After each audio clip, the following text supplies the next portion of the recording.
Big redemption weekend for the Quinnipiac men's ice hockey team. After a disappointment at Connecticut Ice, they roar back with 2 wins this weekend against teams that were ahead of them in ECAC hockey standings. They sure made up some ground. This is The Rebound on Q30 Sports. They beat Colgate tonight 2-1. And Steve, wasn't the prettiest victory, but what stood out to you as the biggest difference from that series last weekend? The defense. I mean, we harped on it last weekend. The defensive breakdowns, we talked about it in neutral zone this week.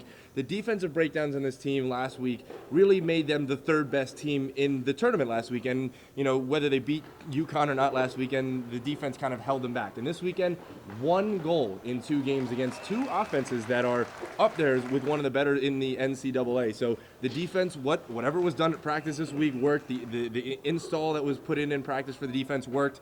They had a much better weekend. Again, 1 goal this entire weekend. Keith Petrozelli was strong. No surprise there. He's been fantastic the last 17 or so games.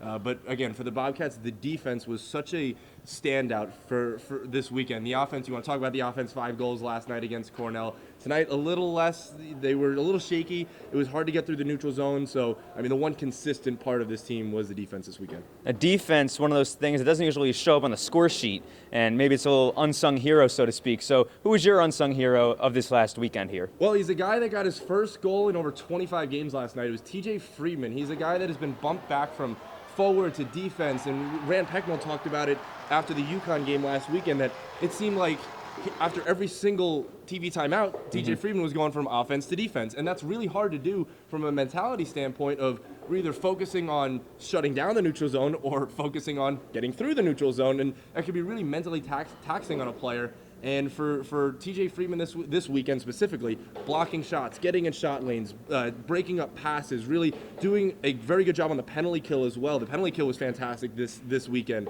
And then obviously scoring the goal and kind of getting off the schneid there, getting the monkey off his back that we saw with his celebration. So TJ Friedman, for me, the unsung hero, offensively, defensively, was rock solid this weekend. TJ Friedman, a standout player for Steve Pappas. The big games don't end here for the Bobcats. It was a successful weekend. They've got Yale next weekend at Ingles. Should be a lot of fun. But here from the Frank Pryor Jr. Arena, for Steve Pappas, I'm Tom Krosnowski. This has been The Rebound.